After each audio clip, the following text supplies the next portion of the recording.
And welcome back, Trailblazers Courtside. There's a shot from the past. Patty Mills, a Trailblazer then, wearing some Australian green and yellow, representing here in our studio, where Patty once wanted to host this show by himself. He said, you guys take off. I got it. I will take the program. And we should have let him do it. And one of these days, he's going to be back in Portland, and he's going to do it. And joining us now from San Antonio is the one and only Patty Mills, one of our favorites, however, the enemy for the time being because he plays for San Antonio. Patty, thanks very much. I know you guys get a lot of requests during the playoffs. I appreciate you coming on the show. G'day, guys. How you going? We're doing good. How are you guys doing? Tough series against Dallas, but the main thing is you got the win in 7, so you move on. Yeah, it was, mate. It was a very tough series. Obviously going to 7 games. They played really well throughout the whole series.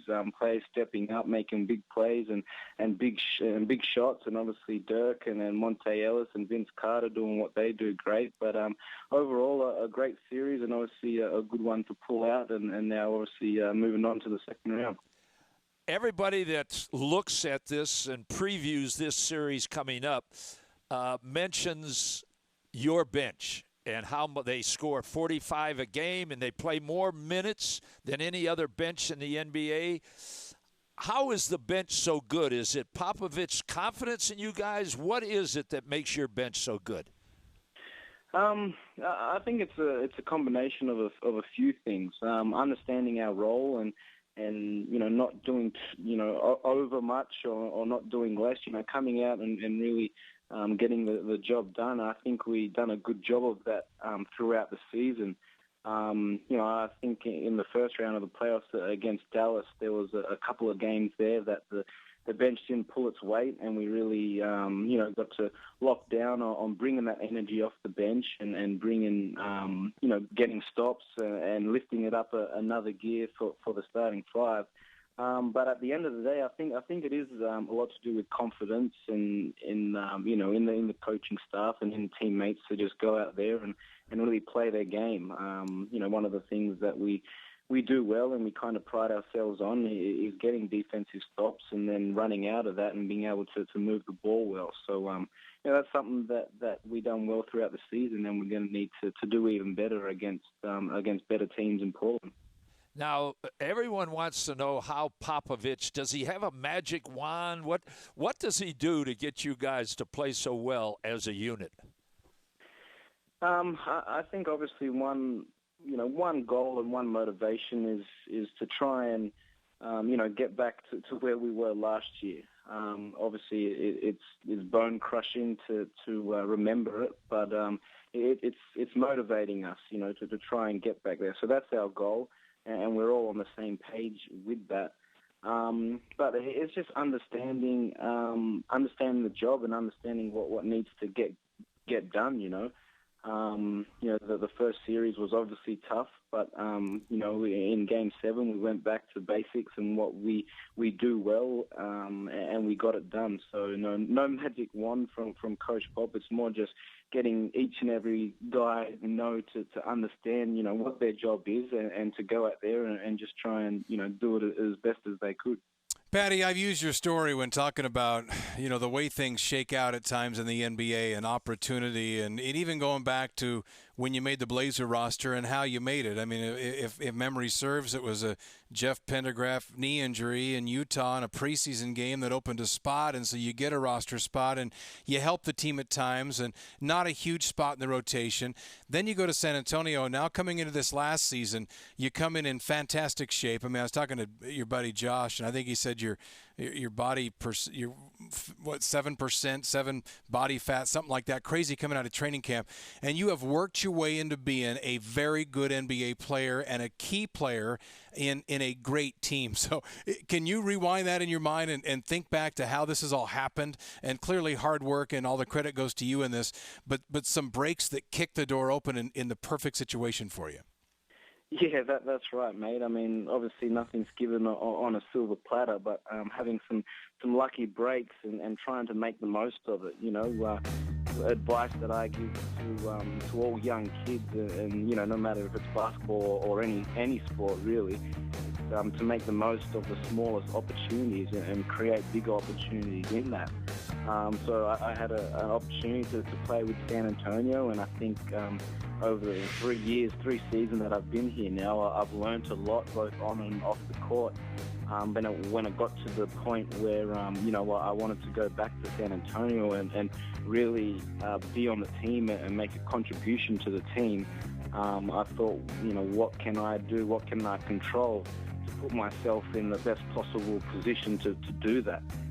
And went right back to basics, right back to where it starts. And I thought it started with my fitness base, the better shape that I'm in, the better basketball that I'm going to be able to play. So it didn't start with any skill or any shooting or anything like that. It was strictly with fitness base, and I got my body fat down to below 7%. It was 6.8. And really, worked hard in the gym before I even got on the basketball court. And from then on, it was more like creating a great first impression when I came in for training camp this season. And then, it was just a matter of going in there and getting the job done. But obviously, a lot of hard work has needed been put in over my 5 short years that I've had in the NBA, but I can tell you the 2 years that I've had in Portland and the 3 years that I've had in San Antonio, I've been able to learn a lot from great people and great leaders, and I feel like I'm just growing and developing not only as a player but as a person as well. Your scouting report, how much does it concern you with we know Lillard has played well against you in the past, or I should say LaMarcus Aldridge, but what's it say about Lillard? How good is he? What do you expect defensively that you can do against Lillard when you're in there and when Tony Parker's on him? Oh, yeah, mate. I mean, they've had an absolutely fantastic year. Not only those two guys, but I mean the other guys as well that have stepped up and really made the team a lot stronger than they were at the beginning. And all credit to everyone that has contributed to building such a strong team. I see, Dame and LaMarcus being the head of the snake. LaMarcus does his thing. He's gotten so much better since I was there. His ability to shoot the ball obviously has always been there, but to mix it up and use some post moves. Now he's getting to his left hand. He can score in a wider range of ways, and he's very tough to guard one-on-one. And obviously Dame and his ability to shoot the ball, get to the rim, play off pick and rolls, get others involved. I mean, they're both such great players. And then obviously Wes and Nico doing what they do great and complementing those two guys. But it's going to be a very tough series and an exciting one as well. Looking forward to it, mate. It should be very exciting. Well, Patty, obviously we got to know you well when you were here, and we certainly love you and are proud of you and what you've done. We'll be rooting for you, but not for the Spurs in this second round series. And you still got to come back and host the Showtime sometime. I know you still want the desk to yourself. We'll make that happen one of these days. We will, mate. I haven't given up my hopes yet, so a long way to go, mate. I'm kicking both of you out. You both can go play tennis or something. I'm taking over the desk. All right, Patty. Hey, I appreciate you giving us the time tonight. I know you guys get pulled in all kinds of directions during the playoffs, so thank you very much for coming on the program. And miss a few for us, will you? Best of luck. Thank you. All right, thanks, Patty. Patty Mills of the San Antonio Spurs. And it's obvious, and I think it was obvious when he was playing here, how much everybody cared for Patty around these parts. We should have asked him, have you sold any shirts lately? Because he was big on selling shirts. He's the reason why the original Mike and Mike shirt got made, because his took off. And so he is one of the good guys in the NBA, that's to be sure, and in basketball. And love to see what he's done with this opportunity with San Antonio. And he mentioned his fitness level.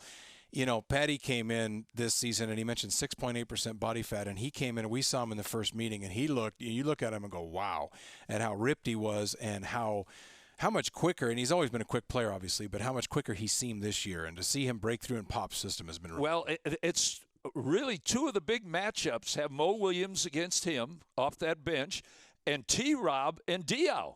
I mean, they will have a big part in deciding who wins this thing, because you need your bench guys. They, have their bench. Now the Blazer guys have to step up.